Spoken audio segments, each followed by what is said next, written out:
Le deuxième grand rôle de l'insuline, il permet à ce que le glucose qui est dans le sang puisse quitter le sang et partir dans les cellules musculaires et les cellules des tissus adipeux pour produire de l'énergie afin que nous puissions nous déplacer.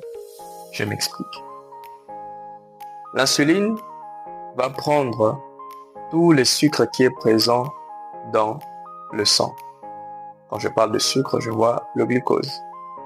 Et il va emmener cela au niveau des cellules musculaires. Vous savez, nous avons beaucoup de muscles sur notre corps, je peux dire dans notre corps, excusez-moi. Et pour que ces muscles soient en mouvement, pour que ces muscles soient en train, je peux dire, de bien fonctionner, il faut qu'il y ait de l'énergie. Et pour qu'il y ait de l'énergie, il faut que le sucre soit présent. Alors, l'insuline va prendre le sucre qui est dans le sang et va emmener cela au niveau de cellules musculaires.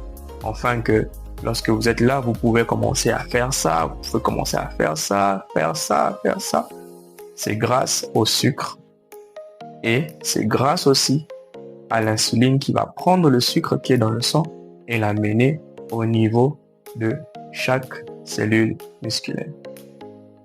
Alors, quand on parle de tissu adipeux, on veut juste dire la graisse.